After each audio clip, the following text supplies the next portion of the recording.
Good afternoon. Today we are going to discuss about the chapter rock mechanics. Okay. What is rock mechanics? It is the theoretical and applied science of mechanical behavior of rock. We have understood mineralogical characteristics of rocks, mineralogical assemblage of rock, but more important in civil engineering is to understand its mechanical properties. So, what are different mechanical properties and how those properties can be used to assess any kind of rock that we are going to discuss in today's session. So, when we talk about mechanical property of rock, we need to understand the relation between stress and strain. As we go on increasing the stress on a particular object, it reaches to its elastic limit. What is elastic limit? The limit up to which, when we remove the force, then that material will regain its own size and shape. Okay. Beyond that, that material will be deformed. Right? It will not regain its own size and shape. And at a particular point, there will be a fracture. Okay. The stress up to which we apply stress, then there will be a permanent strain in that particular material. It will be fractured. Okay. So there are three stages when we talk about the mechanical properties of particular material. The first and foremost important property for any kind of rock is its compressive strength. Right? We study compressive strength for cement also. So likewise, we study compressive strength for rock also. So what is compressive strength? It may be defined as maximum force expressed per unit area at which a stone can withstand. Whatever the maximum force that we can apply, and up to that stone will withstand. Beyond that, there will be a breakage in that particular stone. Okay. So it can be expressed as C is equal to P by A, where C is compressive strength, P is load at failure, and A is the cross-sectional area under P.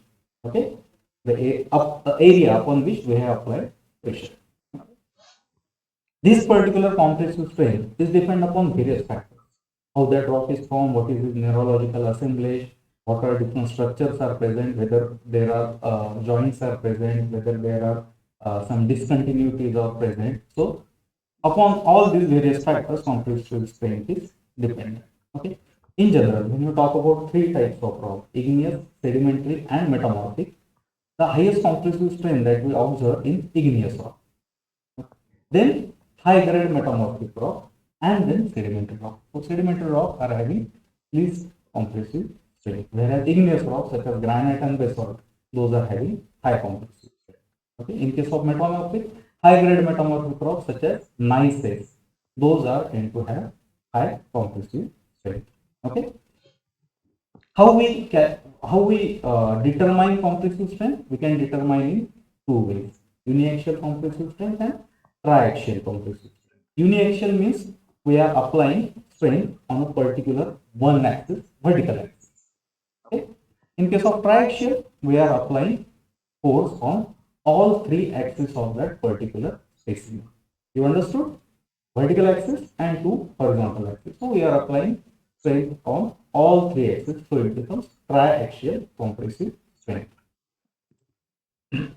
These are different terminologies or different gradation of compressive strength given by different agencies. Okay. Widely used agency is ISRM, International Standard for Rock Mechanics. So we use that compressive strength for assessment. Next is transfer strength. How compressive strength and transfer strength is different? Transfer strength is defined as the capacity of the stone to withstand with bending loads. Right? In case of any building structure where bending load can be applied, it can be applied on beam lintels. Okay, so we have to understand the transfer strength also. When a stone is intended to use for beam or lintel, its transfer strength is determined as modulus of rupture using R is equal to 3WA divided by 2 BD square. Okay. Then next property is porosity. What is porosity? It is the percentage of pore spaces which are present in that particular rock. Okay. How it is determined? It is determined as total volume of pore spaces to the total volume of rock. Okay. This is how porosity is determined. Simple? Understood? Porosity is the result of various geological, physical, and chemical processes.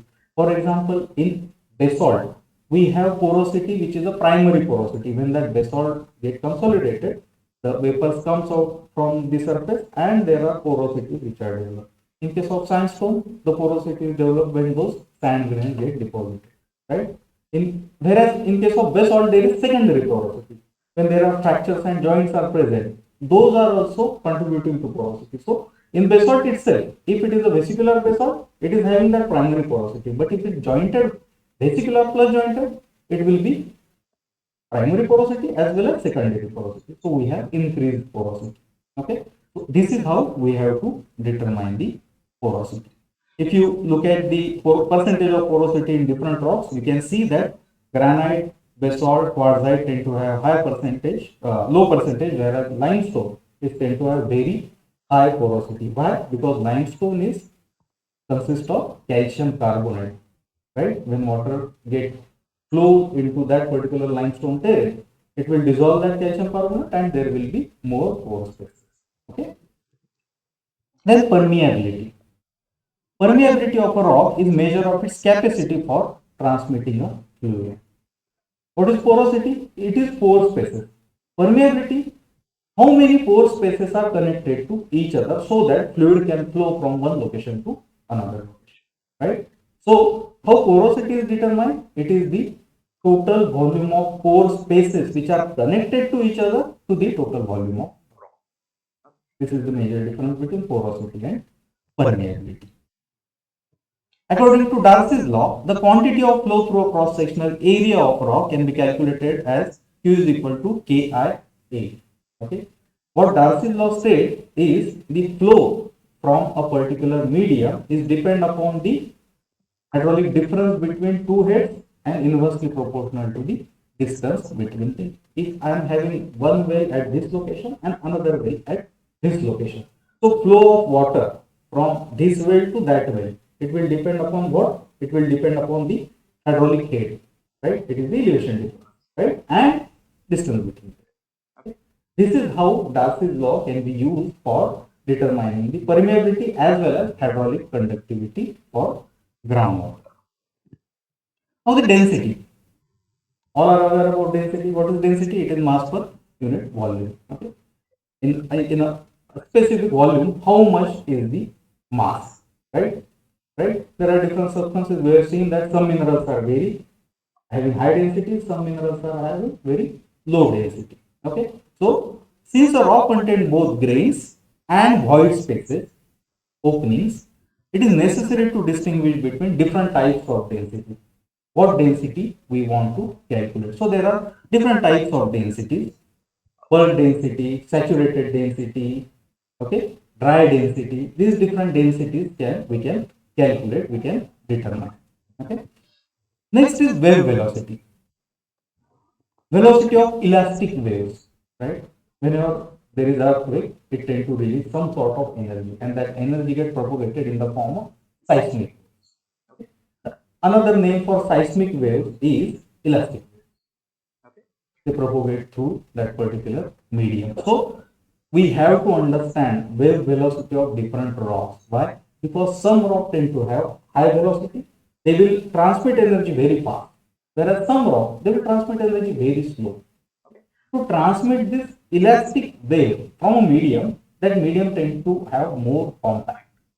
Right? Okay. The more compact is the rock, more will be the velocity through that particular medium. Okay. When there are pore spaces, this elastic wave or the energy cannot be transmitted fast to another particle. Okay. So it is basically particle to particle transmission of the energy. Okay. So more the pore spaces, less will be the wave velocity. Okay. So this chart shows different rocks with their primary wave velocity and secondary wave velocity. We can see that in basalt or peridotite, which are very compact, very hard type of rock, they have very high velocity. Whereas these sediment rocks, they have less velocity. Why? Because there are pore spaces. The next is point load index. We have seen compressive strength where we are applying force on a particular plane. Okay. But in case of point load index, we apply force on a particular point. Okay. This is the difference between compressive strength and point load index. Point load index has been widely used in practice. For point load index, a compressive load is applied through two conical platen which causes the rock to break in tension at a particular point. Okay. Why we use that? Because at various locations there are forces which can be applied on a particular point. Okay. When we talk about a dam will apply pressure on a particular point. So we have to understand point load index. This is the equipment which is used to calculate point load index. Then another one index in compressive in rock mechanics, another one index that we have to understand is slag durability index. This index is used to assess the weathering characteristic of a particular rock. Okay. ISRM proposed a test procedure for determining slag durability index. It goes like this. There is alternate wetting and drying cycle. First, we take a sample. We put that sample in water, right? We wet that sample. Then we again remove that sample after a particular time. We dry that sample and then again take its weight. Okay. So when we put a sample in, before putting sample in the water, we take its weight. And after taking out from water, after drying, then we again take the weight. There is some loss of the material from that particular rock. Okay. So that loss of material is basically slag durability index. Okay. So based on this test result, if there is a percentage retained after one 10-minute cycle, if there is 99% of material is retained, then we say that that material is very highly durable. Okay. If there is material retained after one cycle less than 60%, means majority of the material get removed after one wet cycle, then we say that that material is very low durability. Right? Okay. This is how we calculate the slag durability index. And last and most important parameter that we calculate for rock mechanics is rock quality designation. Okay. What is rock quality designation? It is a measure of quality of borehole rock. Whenever we go for any project, first we take the borehole, we take a core from the ground to understand how that ground is before going for any excavation part. Okay.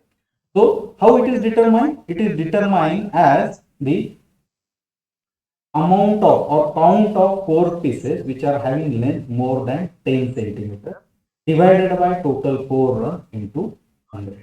Okay. When we take a drill core, we get some core samples. The piece which is having length of more than 10 centimeter, we count all those pieces, we count length of all those core pieces divided by total run. Let us say we take run of 3 meter. Okay. And we have received some 20-25 samples which are having more than 10 centimeters. So we take summation of all those lengths divided by total core into 100. We get the rock quality designation. Okay.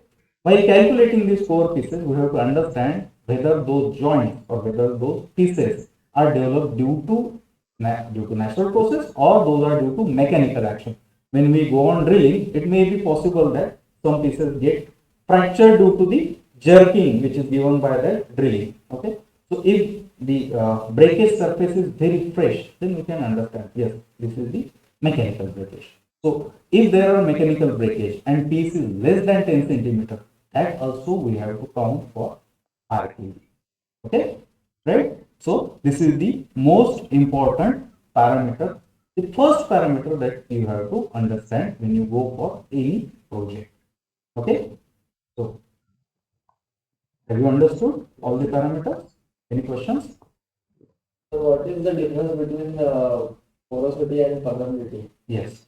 Porosity, it is the pore spaces. Okay, it is the volume of pore spaces to the total volume of rock. Okay, whereas permeability, in permeability, these pore spaces are connected to each other.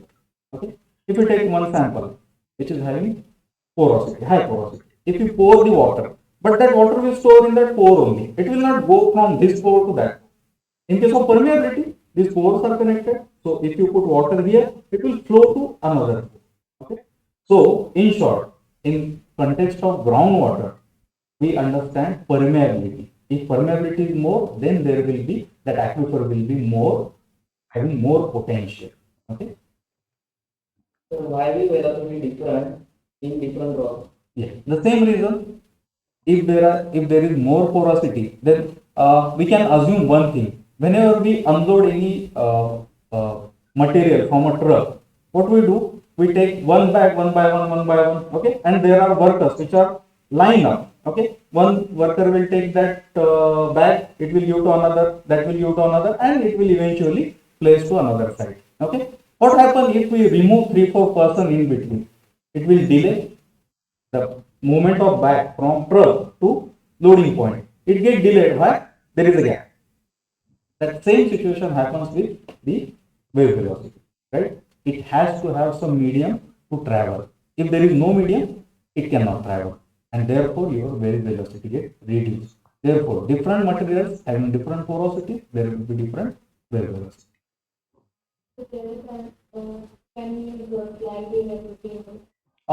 In case of dam projects, where you construct a dam, there is a reservoir, backwater storage is there, okay?